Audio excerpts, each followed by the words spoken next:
आज की आराधना में, आज की सभा में इस्तेमाल करें। तो आइए प्रार्थना करते हैं। परमेश्वर, हम धन्यवाद देते हैं, आपकी स्तुति करते हैं, आपके बड़े नाम को हम ऊंचा उठाते हैं। परमेश्वर, वो नाम स्वर्ग में, पृथ्वी पर आदर की योग्य, महिमा की योग्य है। प्रभु, आप धन्यवाद देते हैं, आज की सभा को आपके हाथों में सौंपते हैं।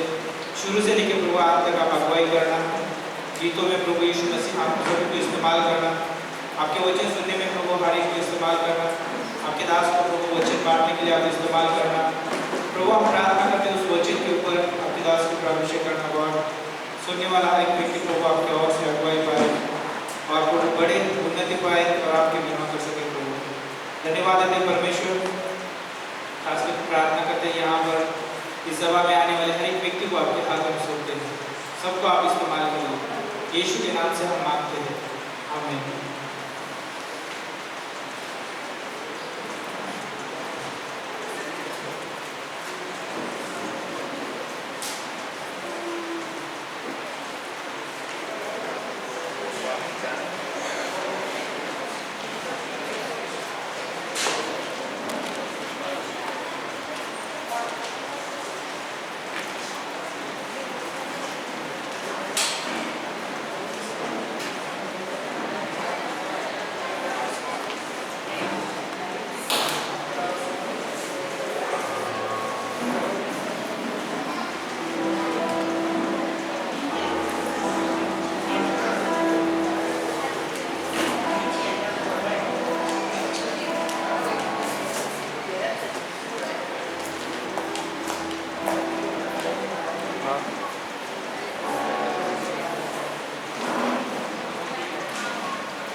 सभी को जय मसीह।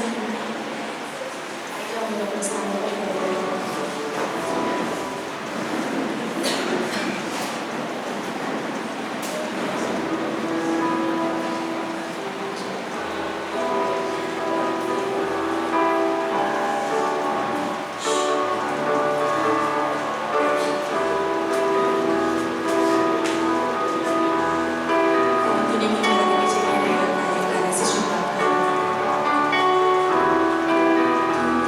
Thank you.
आ जाएंगे प्रभु।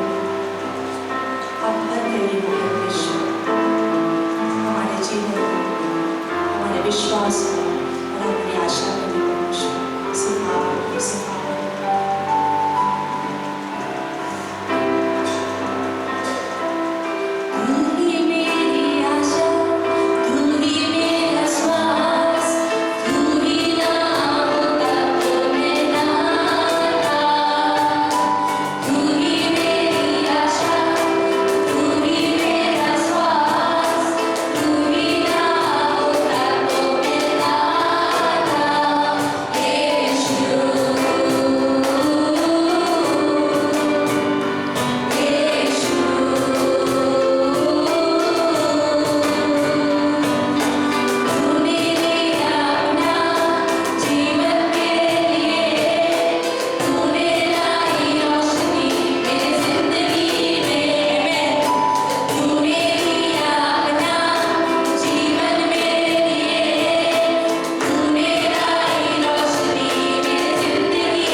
धन्यवाद प्रभु इस देह के लिए।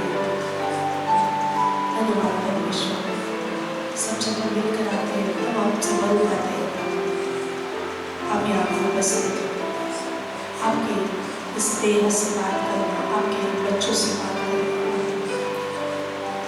धन्यवाद प्रभु यीशु मसीह के नाम से।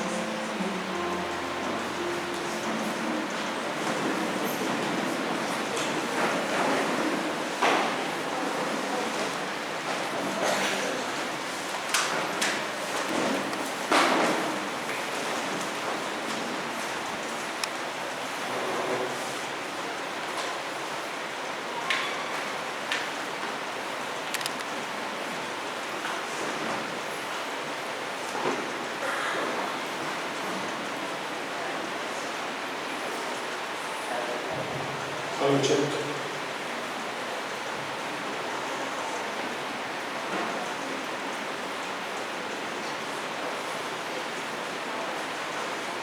सभी लोग जय मसीह की। सब लोग खुश हैं। फिलिपियों को प्रभु में सदा आनंदित हो। प्रभु वचन का समय है। प्रभु यीशु मसीह ने 2000 साल पहले जो हमारे लिए किया, उसकी याद में हम प्रभु भोज लेते हैं। इसके पहले एक सूचना है कि जिस किसी ने व्यक्तिगत उद्धारकर्ता के रूप में प्रभु यीशु मसीह को ग्रहण नहीं किया है, तो आप वो इंतजार करें कि अनुग्रह के तोहफे के लिए कुछ समय है और बाद में वो ले सकता है। ताकि हम संदेश में जाते हैं। मेरा पहला पॉइंट है, जो पापों से अज्ञात था उस पर हमारे पाप थोपे गए, अर्थात मसीह के खाते में गिने गए। जो हमने पाप किए थे वो मसीह के खाते में गिने गए। मसीह के खाते में क्यों गिने गए? एक पापी दूसरे पापी को उद्धार दे सकता है क्या? जो सिद्ध है, धर्मी है, वही उद्धार दे सकता है। वो सिर्फ कौन है? यीशु मसीह है। उद्धार का मतलब क्या है आपको पता है? उद्धार का मतलब हम परमेश्वर के बेटे या बेटी, अनंत की सुरक्षा। आज हम संसार में देखते हैं कि अनंत की सुरक्षा, हम समझो किसी कंपनी में काम करते हैं, अगर वहां से हमें बोले कि आज कल से तुम नहीं आना है, तो वहां पर सुरक्षा नहीं है। कभी कभी हम कोई बीमारी में होते तो उधर भी हम सोचते हैं अनंत की सुरक्षा नहीं है। तो प्रभु यीशु मसीह ने हमें अनंत की सुरक्षा दी है। हम ये जीवन जब हमारा समाप्त होगा तो हम जो आने वाले जीवन है उसमें चले जाएंगे। उद्धार का मतलब वो है। और सेकेंड पॉइंट है, मसीह की संपूर्ण धार्मिकता हर कोई जो विश्वास करता है उस पर थोपी गई है, अर्थात उसके खाते में जमा की गई है। कितना अद्भुत है ना। तो आइए हम उसमें वचन देखते हैं। और दूसरा कोरिन्थियों का 5:21 में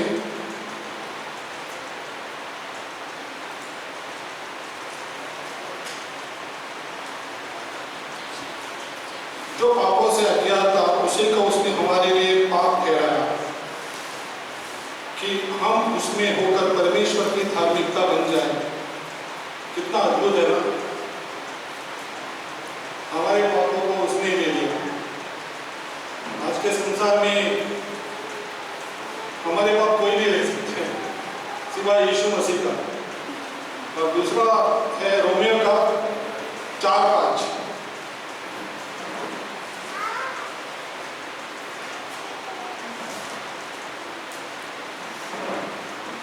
उसमें ऐसा लिखा है, परंतु जो काम नहीं करता वो भक्ति के धर्मी ठहराने वाले पर विश्वास करता है, उसका विश्वास उसके लिए धार्मिकता गिना जाता है। ये भी पंक्ति अद्भुत है। और हम आगे देखते हैं रोमियो की 8:33 में, परमेश्वर के चुने हुओं पर कौन दोष लगा सकता है? जिसने परमेश्वर ने जिसको चुन लिया उसको कौन दोष लगा सकता है? ये संसार का जो जज है वो भी दोष नहीं लगा सकता है, वो यहाँ तक सीमित है। लेकिन आने वाले जो राज्य है वहां पर तो हम छूट जाएंगे, क्योंकि हमने यीशु मसीह पर विश्वास किया। जब आदम ने पाप किया तो परमेश्वर जानता था क्या उसका भुगतान उसके द्वारा ही हो सकता है, यानी परमेश्वर के द्वारा। तो परमेश्वर ने एक रास्ता तैयार किया और वो भी रास्ता अद्भुत था। जब उत्पत्ति किताब में 3:16-3:18 में जब उसने एक मेमना बलि करके उनको जो पहनने के लिए जो उनकी खाल पहनाई, तभी से तय हो गया था कि प्रभु यीशु मसीह आने वाला है। तो कितना अद्भुत है ना। तो परमेश्वर ने 2000 साल पहले हमारे लिए किया, वो कोई भी नहीं कर सकता है। और रोमी की इब्रानी की किताब 3:14 में उसने एक ही चढ़ावे के द्वारा उन्हें पवित्र किए जाने थे सर्वदा के लिए सिद्ध कर दिया है। हम सर्वदा के लिए सिद्ध हो गए, आजाद हो गए, खाली विश्वास करने से, अपने कर्मों के द्वारा नहीं। कर्म भी सीमित है, लेकिन परमेश्वर की धार्मिकता असीमित है। इसका मतलब ये नहीं कि हम पाप पे पाप करते हैं, लेकिन जब परमेश्वर में हम विश्वास करते हैं तो हमें कहीं न कहीं, हम जब पाप करने जाते तो हमें कहीं न कहीं डर लगने लगता है, ये परमेश्वर के खिलाफ है। तो परमेश्वर पवित्र आत्मा के द्वारा हमें अगुवाई करता है। कितना अद्भुत है। और परमेश्वर ने 2000 साल पहले हम जितने भी इंसानी जाति है उसने हमें मिट्टी में से बनाया और अपनी खुद की सांस आदम के अंदर फूंक दी थी, वही सांस हम सबके अंदर है। तो उसके लिए हमने इतना अद्भुत किया उसने हमें धर्मी ठहराने के लिए। कभी कभी हम संसार में जाते हैं पर्चा बांटने के लिए, उसके सुसमाचार के लिए, तो लोग हमें हटपुट करते हैं, लेकिन वो नहीं जानते कि एक दिन ये धरती उसको छोड़ना है और कहाँ जाने वाला है। और कलशोर में भी मैंने यही संदेश पे पेश किया, तो लोग शांति से सुन रहे थे। मैंने उनको ऐसा बताया कि अगर हमारे घर में हमारे पति है, हमारे भाई बहन है, हमारे अड़ोस पड़ोस से हम जहाँ काम करने जाते हैं, हम यहाँ उनके साथ पिकनिक मनाते, ऑफिस में एंजॉय करते, लेकिन आने वाले दिन में क्या है, एक दिन हम उनको नहीं देखेंगे। कितने दुख की बात है ना। तो पहला हमारा कर्तव्य क्या है, उनको किसी न किसी तरह से सुसमाचार समझाना, सुनाना। कभी कभी कोई लाइटली लेता है, अरे सब परमेश्वर एक ही है, लेकिन मेरा यीशु मसीह एक ही नहीं है, सब में यूनिक है।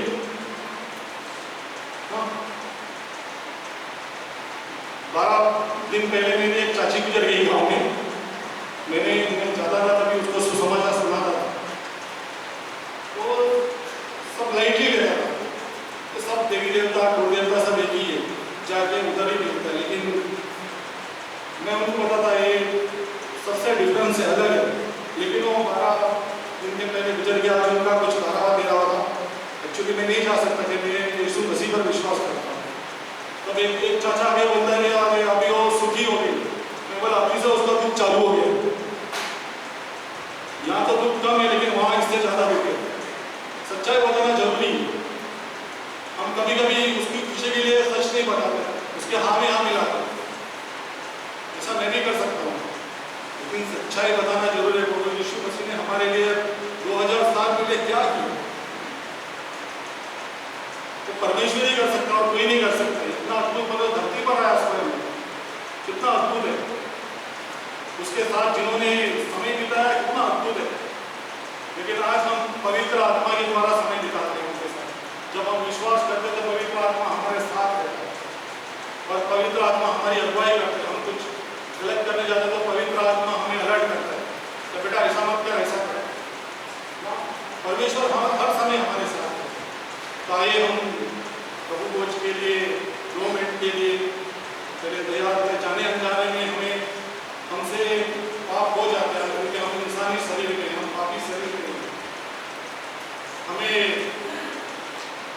शरीर प्रभु यीशु मसीह के पास जाएंगे तब मिलेगा। तो 2 मिनट के लिए हम सबरेट करते हैं जो हमने पाप किए, और अक्षर सामने आके प्रभु को सौ कर सकते हो।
आइए अपने स्थानों पर हम खड़े हो सकते हैं।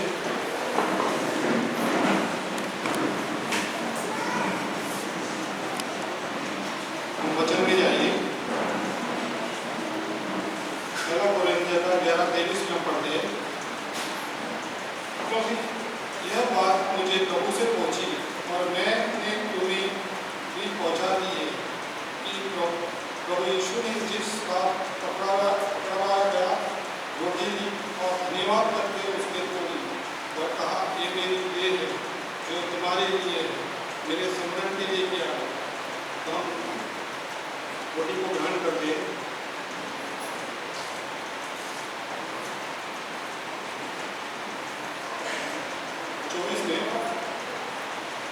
और धन्यवाद करके उसने तोड़ी और कहा, मेरी देह जो तुम्हारे लिए मेरे स्मरण के लिए किया करो। इस रीति से उसने गियारी के पीछे कटोरे भी दिया और कहा, ये कटोरे में मेरे लहू में नई वाचा है। जब कभी पियो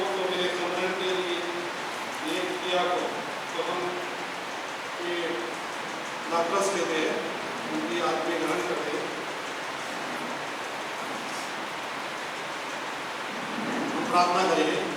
धन्यवाद परमेश्वर पिता प्रभु यीशु, आज से 2000 साल पहले आपने हमारे लिए जो क्रूस पे जाने से पहले जो भुगतान दिया, इसके लिए प्रभु यीशु हम धन्यवाद मानते हैं। प्रभु यीशु आपके आने तक प्रभु यीशु ये हम आपकी याद में किया करेंगे।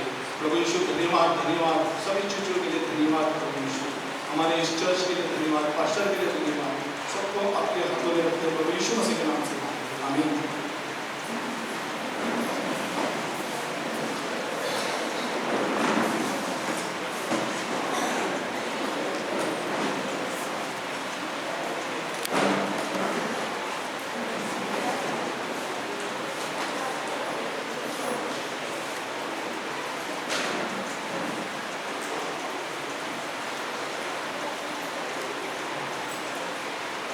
सबको जय मसीह की। आप लोग हैं यहाँ पर, सभी लोग हैं, और क्यों ना आप जोरदार परमेश्वर के लिए जोरदार ताली बजाते हैं। हमारे बीच में कोई पहली बार है? यदि है तो कृपया अपनी जगह पे खड़े हो सकते हैं, आपका स्वागत करना चाहते हैं। कोई है? कोई बात नहीं, अगली बार जरूर लेके आए थे, है ना। तो कुछ खास अनाउंसमेंट, ज़्यादा समय ना लेते हुए, तो याद रखिए जो यूथ लोग हैं 26 तारीख को आपको, है ना, 26 तारीख को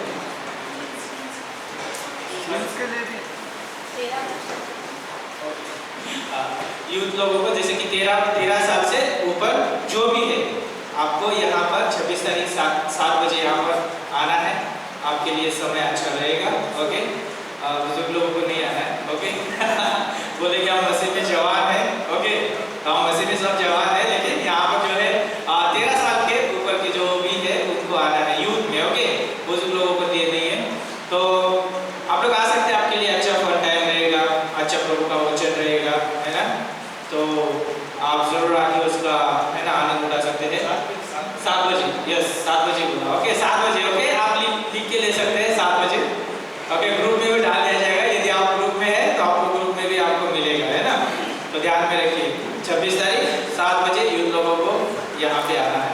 और साथ में आप प्रार्थना कर सकते हैं कॉन्फ्रेंस के लिए जो मई में रहेगा 22 से लेके 25 तारीख के लिए। और सच में जो है वो कॉन्फ्रेंस अद्भुत रहेगा, है ना। अद्भुत प्रचारक रहेंगे, अलग अलग जगह से मिशनरी लोग आएंगे और हम लोग भी वहाँ जाएंगे, है ना, अच्छा हिस्सा बनेंगे। तो क्यों ना ये सारे इवेंट्स के लिए प्रार्थना करते हैं और आगे बढ़ेंगे। इसके बाद में जो है ऑफरिंग संदेश रहेगा, है ना, तो उसके लिए भी अपने आप को तैयार करते हैं। प्रभु हम धन्यवाद देते हैं, आपकी स्तुति करते हैं, आपकी प्रशंसा करते हैं। गॉड महान है।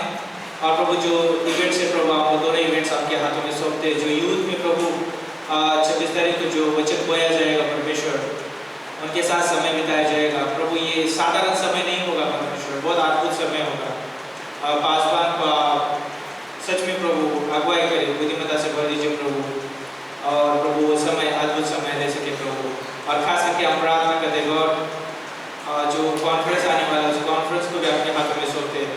उस कॉन्फ्रेंस में प्रभु अद्भुत समय रहे, हर एक मिशनरी को प्रोत्साहन का समय रहे, और उस जगह में जो भी संदेश प्रचार किए जाए प्रभु, उस संदेश में प्रभु आप सामर डालना परमेश्वर, और हमारे लिए प्रोत्साहन का संदेश हो सके, इसे प्रार्थना करते हैं।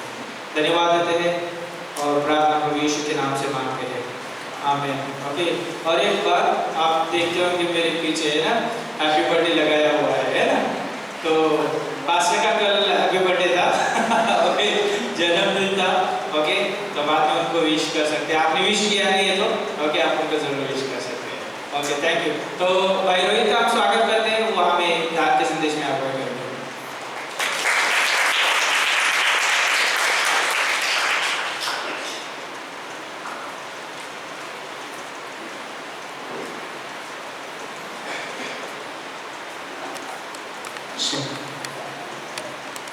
Good evening, church. So, offering as a start and as a प्रार्थना करते हैं।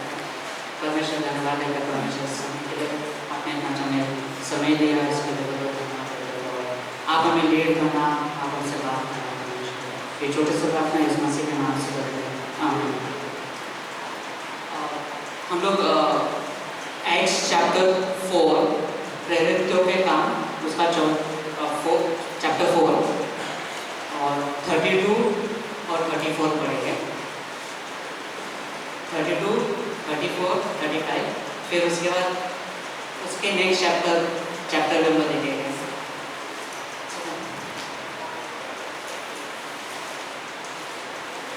Now the multitude of those who believed were of one heart and one soul. Neither did anyone say that any of the things he possessed was his own, but they had all things in common.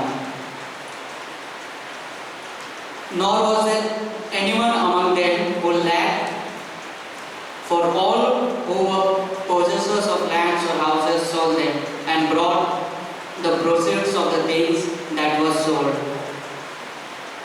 जब हम लोग verse 32 पढ़ते हैं, इसमें देखते हैं कि परमेश्वर ने इसमें से जब स्वर्गवास हो जाता है तो इसमें डिसाइपल्स लोग अपने परमेश्वर का वचन लेके आके लोगों को बताते हैं। अब चैप्टर 5 का 14 पढ़ेंगे, उसमें इस तरीके से लिखा है कि परमेश्वर ने लोगों को लेके आया, राइट। तो वहाँ पे जितने भी लोग थे जो भी यीशु मसीह पे विश्वास करके चर्च में आए थे, वो परमेश्वर ने लेके आया था, परमेश्वर नंबर ऐड करते गया था।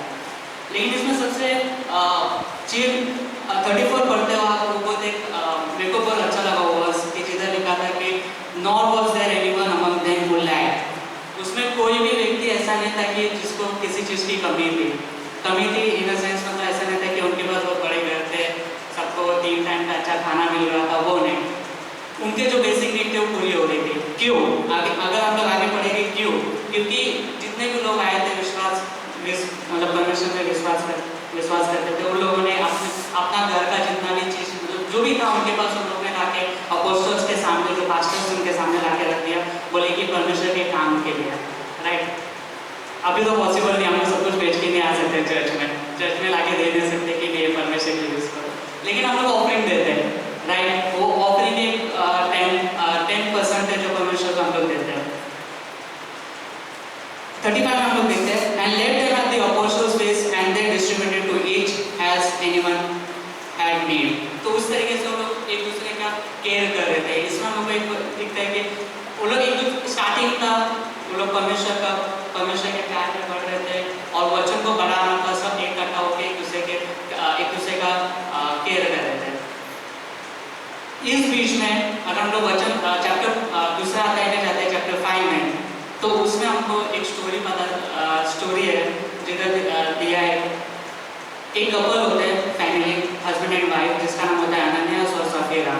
तो 5 verse 1 था, but a certain man named Ananias with Sapphira, his wife, sold a possession, and he kept back part of the proceeds. His wife also being aware of it and brought a certain part and laid it at the apostles' feet। ये भी अपना जो भी position था, जो भी घर वार था, वो सब बेचा उन लोगों ने, जितना भी धन संपत्ति था।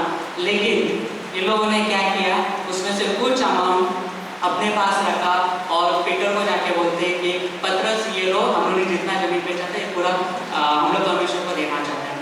यहाँ पे अगर हम लोग देखेंगे, अभी तक तो सब ठीक था, लेकिन अब यहाँ पे एक प्रॉब्लम हुआ। उन लोग ने पूरी तरीके से जो परमेश्वर को देना था, वो लोग ने परमेश्वर को नहीं दिया, राइट। उन लोग में एक सेल्फिशनेस आया, वो लोग बोले कि इतना ही मैं परमेश्वर को दूंगा। हाँ, उन लोग ने अच्छा काम किया, लेकिन उनके मन में ये था कि लोग हमें इस तरीके से देखें कि हम लोग बहुत दान देते हैं, उस तरीके से लोग उन्हें देख सके।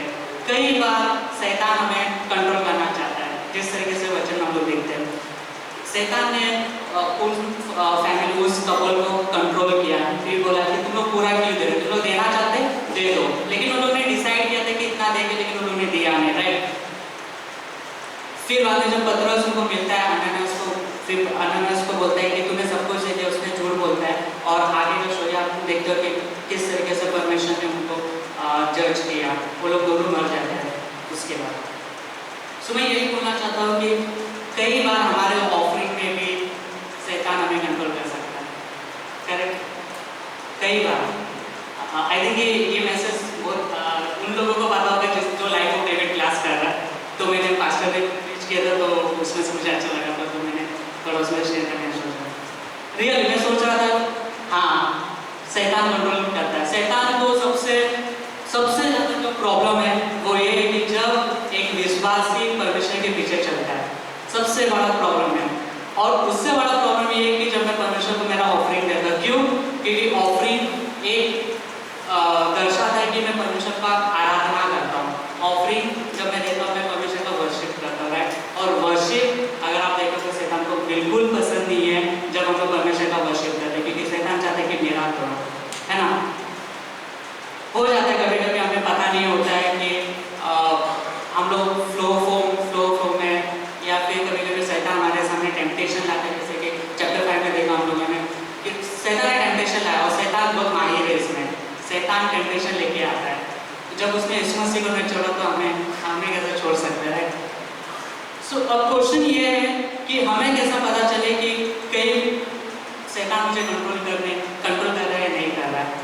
सो मैंने 3 पॉइंट लिखा था जिसमें मैं सोच रहा था जिसके बारे में। फर्स्ट है कि मेरा इंटेंशन जब मैं परमेश्वर को देता हूँ, क्या मैं पूरे हृदय से परमेश्वर को दे रहा हूँ, या फिर मैं सिर्फ ये चाहता हूँ कि लोग बोले अरे ये आदमी है जिसके वजह से हमारा चर्च चल रहा है, ये आदमी है जिसके वजह से हमारा मिशन चल रहा है, ये आदमी है जिसके वजह से सो एंड सो हो रहा है, राइट। ये मेरा इंटेंशन है, वो पहला हम लोग को देखना है। सेकेंड बहुत इम्पोर्टेंट है कि क्या मेरा परमेश्वर के साथ परमेश्वर के साथ मैं सही चल रहा हूँ या नहीं चल रहा हूँ, वो मेरा है कि नहीं, परमेश्वर के साथ मेरा संगति कैसा है, वो इम्पोर्टेंट है, वो हमें चेक करना है।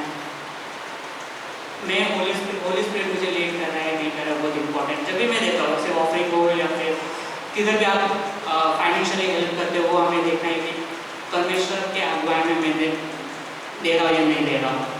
और लास्ट, परमेश्वर के साथ मेरा संगति मीन्स वचन पढ़ना और वचन पे मेडिटेट करना, उस पर मनन करना, क्योंकि शैतान को भी वचन पता है। शैतान बहुत अच्छे से जानता है बाइबल इन एंड आउट, उसको बहुत अच्छे तरीके से पता है। और शैतान आप जब सोचोगे कि मेरे को इतना देना, तो शैतान बाइबल के थ्रू वचन के थ्रू लेकर के बोलेगा नहीं इतना दे सकते, कोई प्रॉब्लम नहीं है। शैतान क्योंकि जानता है। तो इम्पोर्टेंट ये है कि मेरा परमेश्वर के साथ संगति कैसा है, और मैं वचन को कितना अच्छे से जानता हूँ, मैं कितना अच्छे से मेडिटेट करता हूँ, राइट। तो जब भी हम लोग परमेश्वर को ऑफरिंग देते हैं, ये ध्यान में रखना है कि मेरा इंटेंशन क्या है, राइट। आमीन। धन्यवाद है परमेश्वर, थैंक यू गॉड, आपने हमें सब कुछ दिया परमेश्वर, जो भी हमारे पास है उसमें से आपने दिया, और आपने हमें यहाँ पे लेके आए परमेश्वर, ताकि हम लोग परमेश्वर को जान सके और आपकी महिमा कर सके परमेश्वर। और एक अपॉर्चुनिटी दिया परमेश्वर कि हम लोग आपको दे सके परमेश्वर, हम लोग हमारे पास जो भी है, इसके लिए बहुत धन्यवाद देते हैं। आगे का संदेश आपके हाथ में लेते परमेश्वर हमसे बात करना। ये छोटी सी प्रार्थना यीशु मसीह के नाम से करते हैं, आमीन।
वो मुझे माइक देते हो प्लीज करना चाहिए।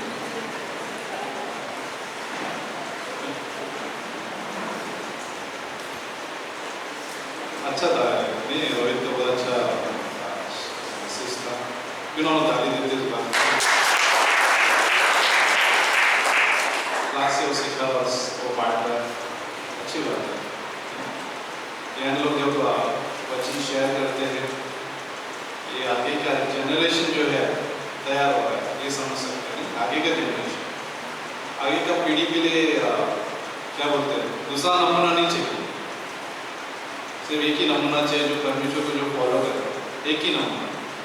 ठीक है, हम कितना काम करते हैं, कितना बचत करते हैं, कितना खाते हैं, कितना पहनते हैं, वो नमूना नहीं चाहिए लोगों को ना। एक नमूना का मतलब फिगर या एग्जाम्पल या क्या बोल सकते हैं, टेस्टिमनी। ठीक है ना, आगे की पीढ़ी के लिए टेस्टिमनी चाहिए। ये जवान लड़का कितना खाता है यार, कितना बुफे में जाता है, कितना अलग अलग पदार्थ खाता है, वो नमूना नहीं चाहिए आगे की पीढ़ी के लिए। ये आगे की पीढ़ी के लिए भी नहीं चाहिए कि क्या अच्छे अच्छे कपड़े इसके पास, कितने अच्छे अच्छे मोबाइल है, कितने अच्छे अच्छे क्या होते हैं और क्या है जवान और लड़की, वो नमूना नहीं चाहिए आगे की पीढ़ी के लिए।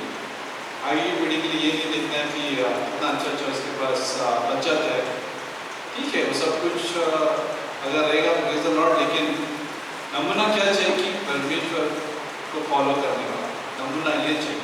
आगे की पीढ़ी ये देखना चाहिए कि परमेश्वर की फॉलोवर्स, ठीक है ना, ये देखना चाहिए। क्या हम लोग वो कैरी करते हैं, क्या हम लोग वो लेके चलते हैं, क्या वो हम उठा के लेके चल रहे हैं, ये हमारे ऊपर, हम सब के ऊपर, चाहे बुजुर्ग हो चाहे जवान हो, हम आगे की पीढ़ी के लिए नमूने हैं। जानते हो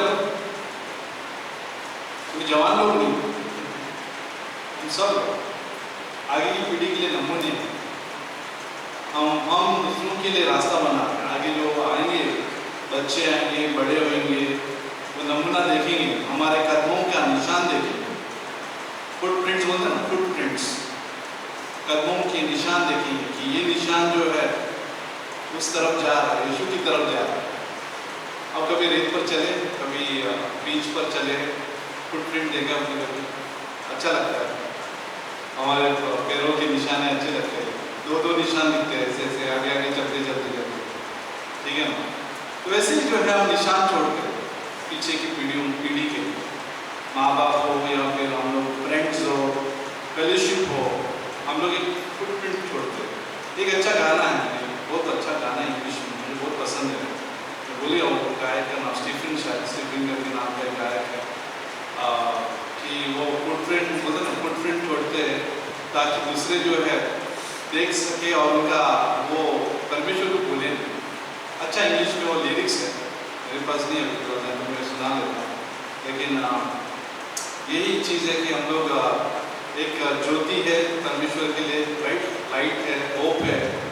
परमेश्वर हमें चुना है, परमेश्वर ने हमें बुलाया है, ठीक है, ताकि हम लोग लोगों को रास्ता दिखा सकें, करेक्ट। इसलिए हम चर्च में भी आते हैं, बाइबल कॉलेज में रहते हैं, ताकि हम लोग पॉलिश करते हैं हमारा जूते पॉलिश करते हैं, हमारा सोल अच्छा मजबूत